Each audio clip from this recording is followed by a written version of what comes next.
Assalamualaikum warahmatullahi wabarakatuh. Balik lagi di channel Adiensia, Pak Guru yang ganteng, baik hati, tidak sombong, rajin menabung, dan selalu bahagia. Oke, kali ini kita akan belajar tentang mengonstruksi nilai-nilai cerita sejarah. Pengertian nilai. Nilai adalah hal-hal, pesan, atau ajaran yang dianggap penting bagi kehidupan manusia. Nilai-nilai yang terkandung dalam cerita sejarah antara lain diklasifikasikan sebagai berikut. Yang pertama yaitu nilai religius, agama atau ketuhanan, yaitu nilai yang berkaitan dengan tuntutan agama. Yang kedua, nilai moral, yaitu nilai yang berkaitan dengan akhlak atau budi pekerti atau susila atau baik buruk tingkah laku berdasarkan norma yang ada di dalam satu masyarakat atau kelompok manusia tertentu. Jadi, ukuran nilai ini bersifat lokatif atau berdasarkan tempat tertentu.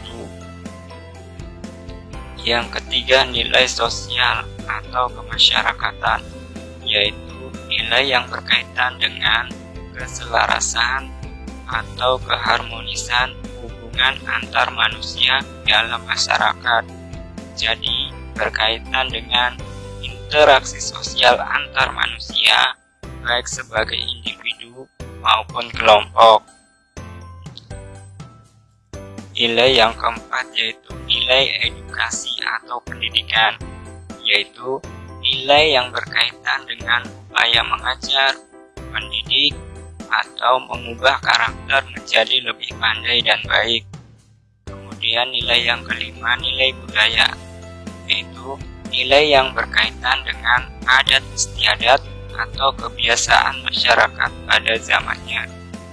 Yang keenam, nilai kemanusiaan, yaitu nilai yang berhubungan dengan sifat kasih sayang sesama manusia.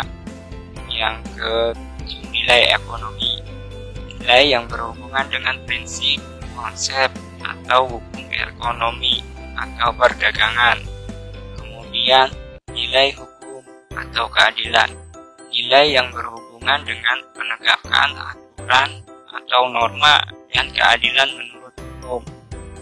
Yang selanjutnya, nilai politik, yaitu nilai yang berhubungan dengan perolehan dan penggunaan kekuasaan atau kepemimpinan.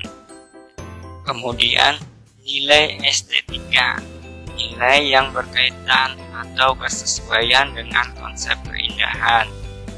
Kemudian, nilai patriotisme adalah nilai yang berkaitan dengan cita-cita dan semangat untuk melawan penjajahan atau membela, menyelamatkan bangsa dan negara. Kemudian, nilai profesionalisme, nilai yang berkaitan dengan standar proses dan kualitas kerja yang terbaik. Kemudian kita lanjut ke pembahasan berikutnya, yaitu menulis cerita sejarah pribadi. Nah, bagaimana sih caranya agar bisa menulis cerita sejarah sastra pribadi? Berikut ini merupakan langkah-langkah yang perlu diperhatikan dalam menulis cerita. Yang pertama, menentukan tema. Yang kedua, menentukan pusat pengisahan. Yang ketiga, menentukan penokohan. Yang keempat, menentukan latar atau setting. Dan yang kelima, penyajian alur. Baiklah, mari kita bahas langkah-langkah dan menulis cerita pribadi. Oke, sebelum melanjutkan, yang merasa ngantuk boleh cuci muka dulu biar lebih segar lagi dan semangat belajarnya. Baik, kita lanjutkan. Yang pertama, menentukan tema. Tema adalah pokok pikiran dalam penulisan sebuah cerita. Tema yang sudah ditentukan kemudian dikembangkan sedemikian rupa agar cerita yang ditulis menjadi cerita yang menarik. Karena cerita yang diangkat adalah cerita sejarah pribadi, maka tentu saja selalu berkaitan dengan peristiwa yang pernah terjadi si penulis atau yang pernah dialami oleh penulis. Yang kedua, menentukan pusat pengisahan. Pusat pengisahan bisa juga disebut dengan sudut pandang. Sudut pandang pengisahan merupakan cara penulis cerita menempatkan diri di dalam sebuah cerita. Pusat pengisahan atau sudut pandang yang biasanya digunakan dalam teks cerita sejarah pribadi adalah A. Sudut pandang orang pertama. Sudut pandang orang pertama ini menempatkan si penulis ikut serta dalam cerita. Kata ganti yang dipakai dalam sudut pandang orang pertama ini adalah menggunakan kata ganti aku atau saya, dan penulis bisa berperan sebagai tokoh utama dalam cerita atau tokoh sampingan. Yang kedua atau B. Sudut pandang orang ketiga.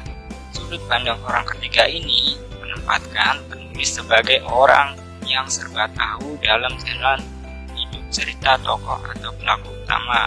Kata ganti yang digunakan adalah memakai kata ganti orang ketiga, yaitu dia, ia, atau nama orang sebagai tokoh utama. Kemudian menentukan penokohan. Penggambaran tokoh dalam sebuah cerita dapat digunakan dengan dua metode, yaitu dengan metode analitik dan metode dramatik. Poin A yaitu metode analitik. Metode ini adalah metode yang digunakan oleh pengarang atau penulis dengan cara langsung memaparkan watak tokoh dengan menyebutkan sifat-sifatnya seperti penyantun, penyayang, keras kepala, pemarah, sombong, dan lain-lain. Kemudian yang poin B, metode dramatik. Metode dramatik ini penulis memberikan penggambaran watak kepada tokoh secara tidak langsung, tapi penulis atau pengarang memberikan watak kepada tokoh-tokoh dalam cerita dengan cara memahami dialog antar tokoh, pemikiran tokoh, perbuatan tokoh, dan reaksi tokoh dan tokoh lain. Kemudian poin yang keempat yaitu menentukan latar atau setting. Latar atau setting di dalam sebuah cerita merupakan keterangan tempat, waktu, dan suasana. Dalam pemilihan latar bisa jadi salah satu kunci cerita yang baik dan bagus. Kemudian poin yang kelima, penyajian alur. Alur cerita adalah jalinan atau rangkaian peristiwa dalam sebuah cerita yang memiliki sebab akibat. Ada 5 tahap dalam alur tersebut, yaitu yang pertama atau poin A, tahap penyituasian, yaitu tahap pembuka cerita, berfungsi untuk memberikan gambaran awal cerita. Yang B, tahap pemunculan konflik. Tahap ini adalah tahap awal munculnya konflik. Konflik ini akan berkembang menjadi konflik-konflik pada alur cerita selanjutnya. Yang poin C, tahap peningkatan konflik. Konflik awal yang dibangun pada tahap sebelum semakin berkembang, peristiwa-peristiwa yang terjadi, inti cerita semakin berkembang dan menegangkan. Yang poin ke D, yaitu tahap klimaks. Tahap ini adalah konflik yang sedang terjadi dan ditimpakan kepada tokoh yang ada di dalam cerita mencapai puncaknya. Yang terakhir atau E, tahap penyelesaian. Tahap akhir ini merupakan konflik yang telah mencapai klimaks, diberi penyelesaian, ketegangan, dikendurkan, dan diberi jalan keluar, dan cerita pun akhirnya diakhiri. Oke, sampai sini paham. Saya rasa kalian sudah jelas dan paham ya tentang nilai-nilai cerita sejarah atau bagaimana cara membuat cerita mulai dari tema kemudian sampai penyelesaiannya.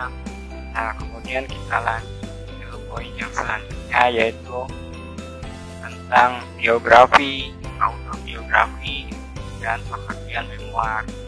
Oke, kita bahas yang pertama yaitu biografi. Biografi adalah kisah atau keterangan tentang kehidupan seseorang.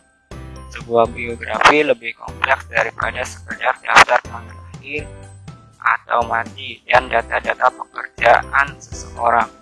Biografi juga bercerita tentang perasaan yang terlibat dalam mengalami kejadian-kejadian tersebut. Dalam biografi tersebut dijelaskan secara lengkap kehidupan seorang tokoh sejak kecil sampai tua, bahkan sampai meninggal dunia. Semua jasa, karya, dan segala hal yang dihasilkan atau dilakukan oleh seorang tokoh dijelaskan juga. Teks biografi disusun oleh orang lain, bukan oleh diri sendiri. Kemudian, autobiografi adalah biografi yang ditulis oleh seorang tokoh tentang perjalanan kehidupan pribadi yang dialaminya. Umumnya ditulis dimulai dari masa kecil sampai waktu yang ditentukan oleh penulis itu sendiri. Kemudian yang ketiga yaitu memoir. Menurut laman KBBI, Kementerian Pendidikan dan Kebudayaan, memoir didefinisikan sebagai sebuah catatan peristiwa di masa lampau yang menyerupai autobiografi dan biasanya ditulis dengan menjelaskan tanggapan dan kesan si penulis terhadap peristiwa tersebut. Mendefinisikan memoir sebagai suatu catatan atau rekam tentang pengalaman hidup seseorang. Dari definisi tersebut, bisa kita simpulkan bahwa memoir merupakan karangan yang menceritakan secara khusus pengalaman hidup seseorang. Adapun pengalaman yang ditulis dalam memoir biasanya adalah pengalaman yang sangat berkesan dalam hidup si penulis memoir. Karena pengalaman yang berkesan tersebut berasal dan dialami oleh si penulis, maka memoir mesti ditulis oleh si penulis tersebut dan bukan oleh penulis lain sebagaimana yang dilakukan dalam karangan biografi. Oke, cukup sekian saja materi pembahasan hari ini. Semoga bermanfaat dan semoga bisa menambah ilmu kita dalam pembelajaran ini. Terima kasih sudah menonton video ini. Wassalamualaikum warahmatullahi wabarakatuh.